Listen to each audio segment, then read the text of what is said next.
I really do feel like T. Higgins doesn't get enough credit for what he does for Cincinnati. I think that he is a really underrated player. And, again, a lot of people feel like their favorite wide receiver is underrated. But in some cases, it's actually true. And I think due to the fact that, Higgins plays on a team with Joe Burrow, with Jamar Chase, with so many electric options, he's kind of just thrown in there. It's like, oh, yeah, and T. Higgins is good too. But we don't really give him the credit that he deserves. So hopefully in this video, I will be doing that. I want to talk about just what Higgins does so well and why he is one of, if not the best, number 2 wide receiver currently in the NFL. So first, let's start off with this play. What we're going to see on the screen, this is a very simple thing, but what I like about this is you see a lot of teams do this with their number 1 wide receiver, and I really do think it's fair to say, in Cincinnati's case, they have number 1 wide receivers. That's what they have, is they have 2 guys who you can trust to win in these situations. What Miami is doing here is they're showing a all-out blitz, and in fact, that's what they're going to start off doing. It's not what they end up doing to have a couple players drop back, but the main point is still the same, is that they have no safety deep, so for Burrow, he wants to get rid of the football quickly. He wants to see if he can, get a receiver to make a move and win here. Well, a lot of times you would throw it in Jamar Chase's direction. That is not what they are going to be doing here. It is T. Higgins instead who is taking on the role of number 1 wide receiver.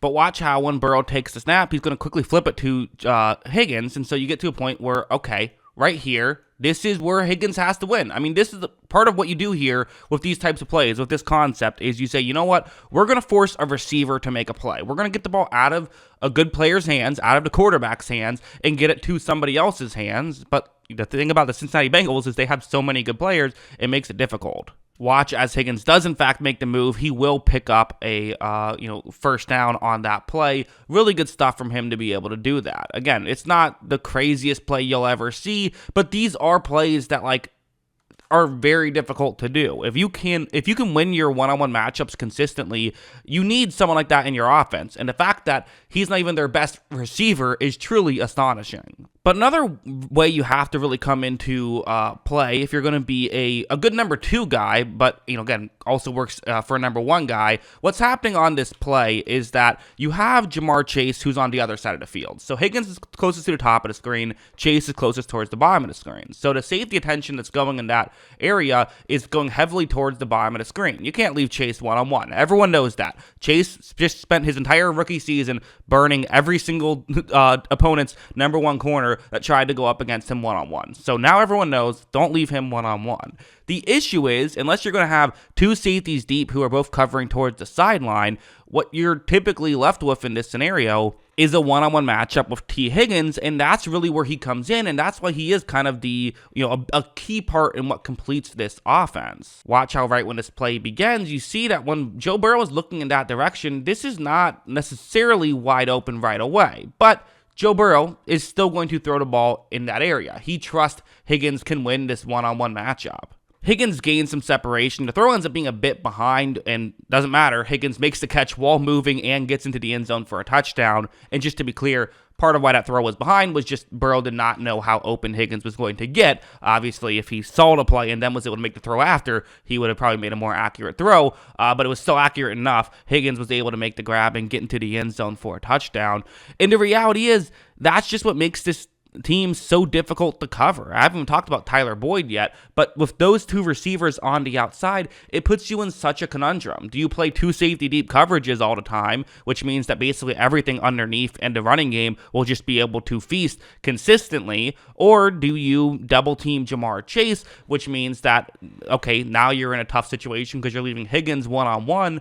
The one thing you could try maybe is put your number 1 receiver on Higgins and then put your number 2 receiver on Chase and double team Chase. That's an option. That's kind of, Belichick loves to do that a lot of times. But if you do that, still, I don't know if you're going to necessarily be able to shut down Higgins even in that scenario. And you still don't want to have a number 2 receiver on Chase, even if it means he can't win down the field. He can win in other ways. There's no great way to cover 2 dominant receivers that the Bengals have. Because again, Higgins can win in other ways too. Something like this is a good example where even if you, you have two safeties deep, which they don't on this play, but even if he's not winning down the field, he can win in other ways. Watch what he's going to do on this play. Watch how right when this play begins, he really doesn't give anything away what he's doing right away. Does get a bit of inside leverage though. And so then when he cuts over the middle, he is able to get a window. It's not a massive window, but it's a big enough window for Burrow to hit consistently. Burrow isn't missing on those types of windows very often. And because of that, again, these are the kind of things that Higgins does. He is a complete wide receiver. He is not just a one-trick pony. He can do so much effectively for Cincinnati. And again, he is a complete number one wide receiver who happens to be a number two receiver. And he can be effective in stuff like this too, where, hey, one thing that you have to do if you're not going to be the team's number one receiver is sometimes you have to literally on the play not be the number one receiver. And by that, I mean not be the receiver closest towards the sideline, be someone who, in this scenario, is the, what you would call the number three receiver, the guy who's the third closest towards the sideline, towards the top of the screen, just due to the concept they don't have a receiver to the offense's right.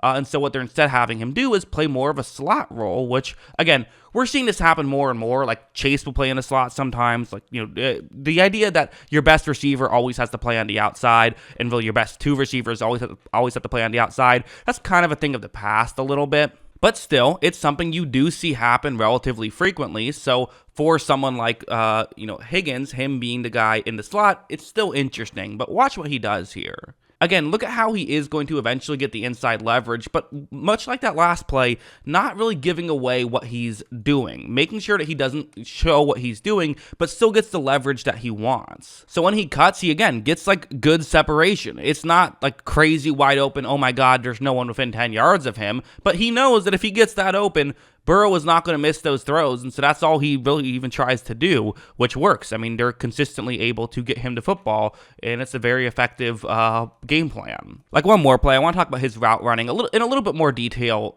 here. I think this is a better example of kind of what he can do and how it really, again, it works effectively for him to be able to win on the outside, not just in burning guys down the field, because I think we know that about Higgins. I think we've seen enough of him winning down the field that we know that that's what he can do, but he can win in other ways, and I think it's a really underrated route runner. That I just think straight up doesn't get talked about with Higgins is his route running, but no, he can run routes. I'm not saying he's Julian Edelman, but he can run routes. Watch how this play begins. Again, look at how he's just not giving away what he's doing. I love that about his game. It's such a simple thing, but so many guys go wrong with early on in their routes. They're showing what they're doing and become predictable, and if a corner knows where you're going, they're going to cover you. I mean, if you have to maintain that sort of level of secrecy unless you're just faster than everybody. But again, that doesn't really work in the NFL. In college, sure, but in the NFL, corners are fast enough they can at least keep up with you if they know where you're going. But then when Higgins does cut, he's able to get that big window, and they're able to get a completion right there. Again, just a really consistent wide receiver,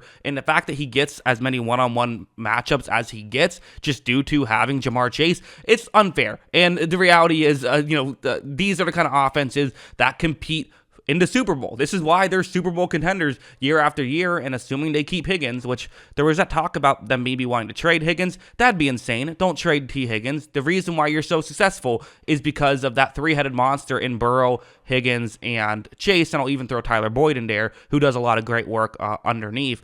That's why they're so successful. Don't get rid of what makes you great, and he is definitely a part of what makes them great. What do you think? Let me know in the comments below. Always love hearing from you, and of course, as always, thanks for watching.